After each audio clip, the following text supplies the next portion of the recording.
And you know, the truth is, most things are not big problems. If you just get off the gristle, you could enjoy the steak. If you'd quit scratching at a pimple, it would heal.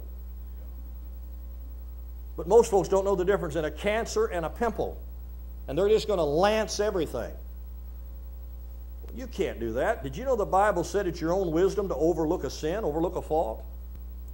Don't you want people to overlook yours? I tell you what, we could gang up here and find some of yours. I just need to talk to your wife. And so, you know, we need to get over this nonsense of fighting and bickering all the time. My wife and I, when we got married 48 years ago, she said, you know, you're going to be in the ministry and you're going to be busy serving God. And she says, you know, there's really no need for you worrying yourself about all these these little decisions. And she said, why don't I just take care of the little decisions and you take care of the big ones? So after 48 years, we've never had a big one yet.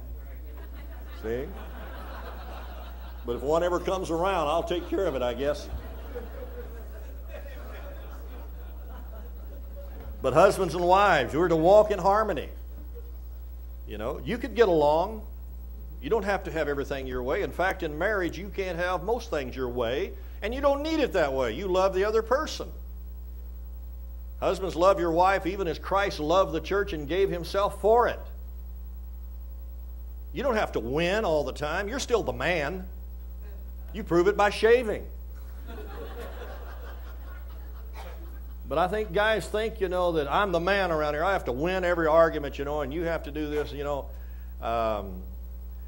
Somebody told me something just the other day about this guy got married.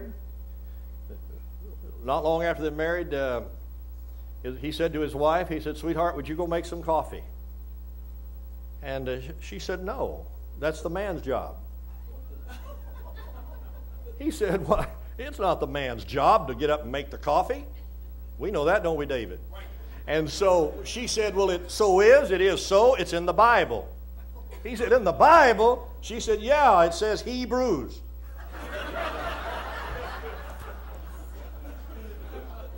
Now he married a woman that knew her Bible, I can tell you that. Parents and children. You know what? After all my kids are grown and my grandkids are grown, I tell you what, I really don't have much advice on raising kids. I really don't. I don't have a lot of advice. I've written a few books. I personally would never write a book on how to rear children, because I don't know the answer. It's just a lot of hard work and a lot of luck.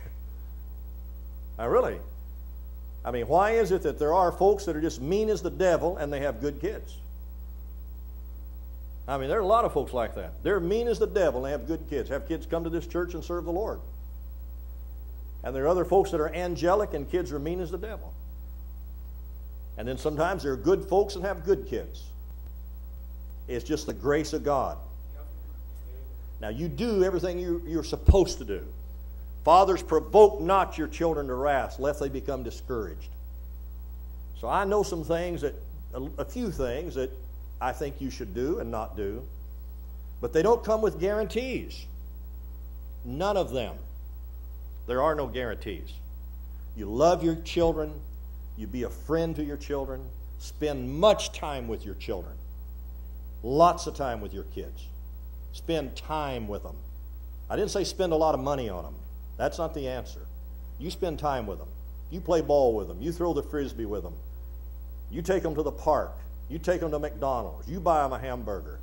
You spend time with them. You watch them play ball. You brag on them. When they say, Daddy, watch me, you're watching them. I walked in this door right here the other day, just Saturday. I walked out of this building into the other building. And coming out the door down here were the ladies from the Spanish ministry and their husbands, and some of them had been out soul winning. Oscar Flores' little boy, Oscar. You know him? You know little Oscar? He likes me. Everywhere he sees me, he runs up and speaks to me. So he started up the steps, running up the steps. He said, pass the boo. It's like my boy used to say, pass the booze.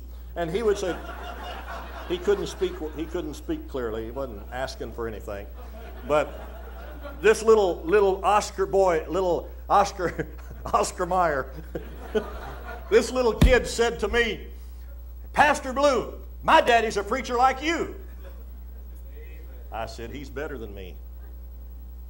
He's better than me. You know what? I want him to think his dad's the greatest guy in the world. Because he really is. See? He's proud of his dad. He came in this morning carrying his Bible, had a tie on. I said, you look just like a preacher. He just smiled, you know. See? Dad, spend time with your kids. You're the greatest guy in their life right now. It may not be that way a little bit later on. And if you miss it now, you may not get it back later. So you need to walk in harmony as much as possible with your family, with your husband, with your wife. Life is too short to fight. It's too short. It ain't worth it. It's not worth it. It's not worth fighting with people. Not worth fighting with God's people or anybody else.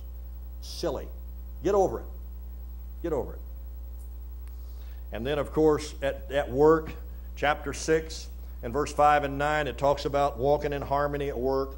You know what people talk about at work all the time? All they do is gripe about their boss. I'll bet you where you work, that's what people gripe about all the time, is the boss. You know what I tell folks? If I was as miserable as you are, I'd quit. I would. I would not work somewhere and be miserable. I wouldn't. I'd find me a job, or I'd borrow money and start my own business and hire some guys and let them complain about me. You could complain about the employees then.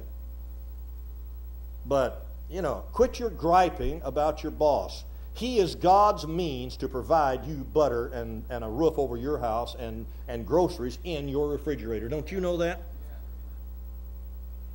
Quit griping him. You're not going to change him anyway. What are you trying to do? Get everybody on your side at work for what? You going to strike? Forget it. I mean, your boss is human, and he pays attention. Believe me, he knows what's going on. Don't kid yourself. He knows what's going on. And so, masters and servants, a man has a responsibility to his employees. I heard Bill Gates, God bless him. He's giving away 90% of his income. 90% of it. Heard it on the news just the other night. Well, he's rich enough he could live on 10%, but don't you wish you were that rich so you could give away 90%?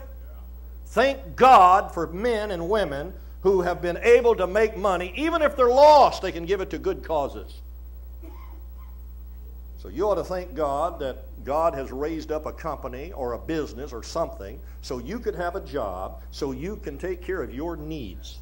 Because that is God's method. It's God's method. I know today you're supposed to, the government is my shepherd. But you're a fool if you think that. Well, let's see. Last of all, chapter 6, verse 10, there's a call to victory, call to walk in victory. You ought to stand strong in the power of the Lord. No Christian ought to run around defeated. And we all have problems. We all have battles. But none of us are defeated. Did we sing Victory in Jesus here just recently? I thought we did. But we should have if we didn't. But we ought to stand strong in the power of the Lord. And then we should be equipped with the whole armor of God in chapter 6. Okay? All right, now those are some introductory things. We've gone over the whole book. We've just basically gone over the outline of the book of Ephesians. Lord willing, in the days ahead, we are going to deal with it chapter by chapter. We'll probably take a half a chapter at a time, depending on how our time goes. But you'll have notes on every chapter, all right? Now let me just say this. Please pray for the services coming up here Saturday evening with Brother Hughes here. And then next month, the 15th, I'm going to be teaching lesson 201, okay, over in the Ed building. All of you who finished 101, I think there was 57 of you that finished that class and signed the commitment. I want to encourage you to move on to second base. We don't want any men and women left on base. So you be sure and sign up on the commitment card, on the response card, that you want to take lesson 202. Those of you who wanted to take 101, you were invited to do so from the pulpit, and you're invited again, because 101 will be taught right alongside of 201. Brother Murphy will be teaching 101. I'll be teaching 201, and we'll teach both of those classes on the 15th on Sunday night, and you are invited to take those classes. If you're interested in getting baptized, or if you're a new Christian, if you want to join this church, you need to get enrolled in 101. If you took 101, let's move on to second base and get around the bases and get it all done. Amen?